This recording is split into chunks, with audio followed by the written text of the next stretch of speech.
kapal selam diorganisasikan dalam Satuan Kapal Selam Armada Republik Indonesia Kawasan Timur yang berpangkalan di Surabaya. Moto Wira Ananta Rudira yang berarti tabah sampai akhir menunjukkan bahwa penugasan kapal selam senantiasa mengutamakan sifat profesionalisme, kebenaran, dan kesetiaan. Diawaki oleh prajurit, kapal selam merupakan salah satu unsur sistem senjata armada terpadu yang disingkat SSAT. SSAT yang merupakan tulang punggung kekuatan TNI Angkatan Laut terdiri dari unsur kapal, yaitu kapal selam dan kapal permukaan, pesawat udara, marinir, dan pangkalan. Sejarah kapal selam di Indonesia lahir di tengah heroisme perang kemerdekaan dengan dibuatnya kapal selam pertama yang diilhami keinginan menerobos blokade laut Belanda, tepatnya pada tahun 1947. D. Ginagan, seorang perwira Angkatan Laut Republik Indonesia yang berpangkat kapten, berhasil merancang dan membuat sebuah kapal selam yang berbobot 5 ton. Dengan diawaki sendiri oleh D. Ginagan, kapal selam ini diuji cobakan di Kalibayung, Yogyakarta. Keberhasilan uji coba ini membawa dampak positif bagi perjuangan bangsa Indonesia, terutama dalam menumbuhkan rasa cinta tanah air dan rela berkorban demi tegaknya kemerdekaan Republik Indonesia. Seiring dengan kemajuan teknologi, kemampuan kapal selam terus dikembangkan oleh beberapa negara-negara besar, antara lain Amerika Serikat, Uni Soviet, dan Jerman. Menurut kemampuan daya jelajahnya, kapal selam terbagi atas beberapa kriteria, yaitu ocean going, coastal going, dan midget submarine. Dari Uni Soviet, salah satu produksinya yang handal dari jenis ocean going yaitu kapal selam Whiskey Class. Dengan semakin kompleks tuntutan tugasnya, TNI Angkatan Laut pada tahun 1959 menambah sistem kesenjataannya dengan kapal selam. Tepatnya pada tanggal 12 September 1959, pemerintah Indonesia menerima 2 buah kapal selam Whiskey Class dari pemerintah Uni Soviet, masing-masing diberi nama RI Cakra dan RI Nanggala. Hingga saat ini, tanggal 12 September diperingati sebagai hari lahirnya Korps Hiu Kencana, yaitu Korps Pengawal Kapal Selam.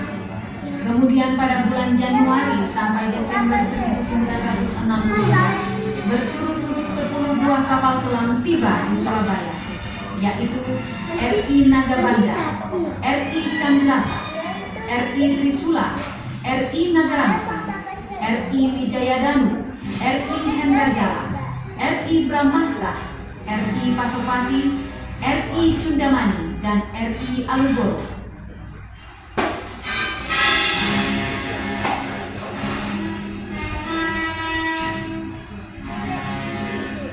Pada operasi Trikora, pembebasan Irian Barat, kapal selam berperan penting di dalam memberikan tekanan-tekanan psikologis terhadap pihak Belanda yang bercokol di Irian Barat, antara lain melalui operasi pengintaian dan penyusupan ke daerah musuh, dikenal dengan Operasi Antarja, Jaya Wijaya 1, Cakra 1, Alugoro dengan mendaratkan pasukan RPKAD di Tanah Merah Irian Barat, serta Operasi Jaya Wijaya 2. Sejalan dengan perkembangan teknologi, berangsur-angsur kapal selam Whiskey Class digantikan tugasnya oleh kapal selam dari Jerman jenis SS-209. Kapal selam yang masuk jajaran TNI Angkatan Laut pada dekade awal tahun 80-an ini berjumlah 2 buah, yaitu KRI Cakra dengan nomor lambung 401 dan KRI Nanggala 402.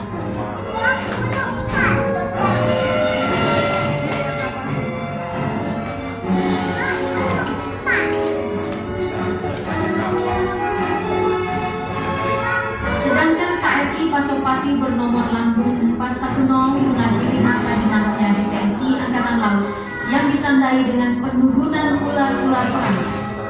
Dengan demikian, selesailah sudah era kapal selam Whiskey Class yang telah turut berjasa bagi kejayaan bangsa Indonesia dan untuk menghormatinya dibangunlah monumen kapal selam di kota Surabaya.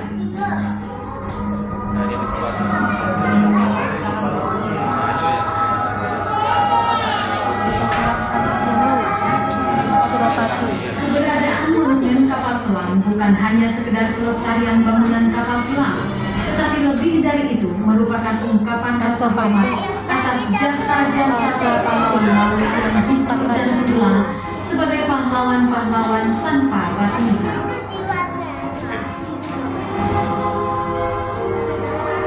Fisik dari monumen yang menampilkan kapal XKRI Pasopati ini adalah saksi sejarah tentang pengabdian dan profesionalisme prajurit-prajurit Korps Pio Kencana, sekaligus akan memberi inspirasi dan motivasi bagi generasi muda bangsa untuk mengerti dan tertarik pada kehidupan aspek kelautan sebagaimana kodratnya sebagai bangsa bahari.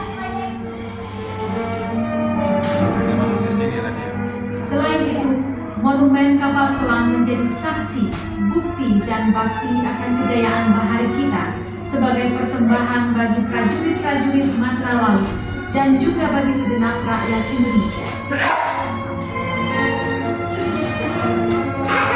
Dengan adanya monumen kapal selam ini, semakin lengkaplah kota Surabaya sebagai kota pahlawan, kota bahari, di mana TNI Angkatan Laut membesarkan mesinnya. Di jantung kota Surabaya, di tepi Kalimas yang asri, KRI Pasopati tegak dengan megahnya, memantapkan moto prajurit kapal selam, tabah sampai akhir.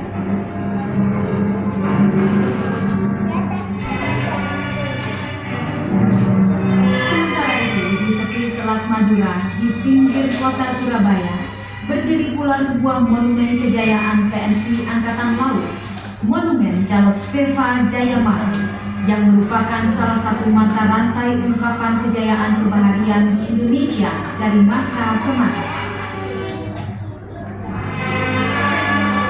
Sejalan dengan bergulirnya waktu, sejak diikrarkan Sumpah Palapa oleh Gajah Mada pada zaman Majapahit, cita-cita menyatukan wilayah Nusantara akhirnya terwujud dengan berdirinya Negara Kesatuan Republik Indonesia pada tanggal 17 Agustus 1945 sebagai negara maritim terbesar di dunia.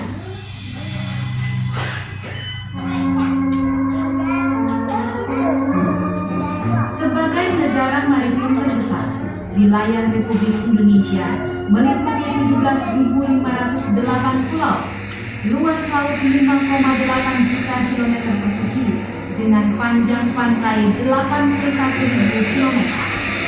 Maka sewajarnya jika Indonesia memiliki angkatan laut yang dapat diandalkan dan dibanggakan.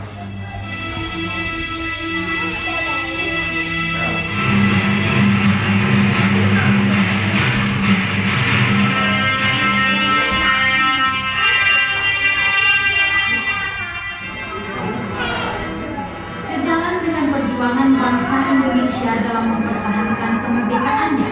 Saat itu pula lahir dan tumbuh TNI Angkatan Laut yang dicikal bakali oleh Badan Keamanan Rakyat Laut atau BKR Laut, yang lahir dalam kancah perang kemerdekaan 1945. Pada era tahun 1950 sampai dengan 1959, TNI Angkatan Laut aktif menyumbangkan dan membaktinya dalam menegakkan dan mengisi kemerdekaan, antara lain dalam berbagai operasi amfibi guna menumpas pemberontakan bersenjata seperti RRI, Permeska, RNS, dan DITI. Memasuki tahun 1960 sampai dengan tahun 1968, TNI Angkatan Laut makin berkembang dengan dimilikinya sejumlah kapal perang jenis destroyer, frigat, peluncur roket, dan kapal selam. Bersama-sama dengan kekuatan ABRI lainnya, TNI Angkatan Laut melaksanakan berbagai operasi militer, termasuk operasi pembebasan Irian Barat dan penumpasan Y-30S PKI. Sejak tahun 1979 hingga sekarang, TNI Angkatan Laut mengalami kemajuan pesat dengan dimilikinya peralatan berteknologi mutakhir yang diorientasikan pada terwujudnya postur TNI Angkatan Laut yang profesional, efektif, efisien, dan modern dengan sasaran kemampuan bidang intelijen, pertahanan, keamanan, sosial politik ABRI, teritorial, dan kemampuan dukungan.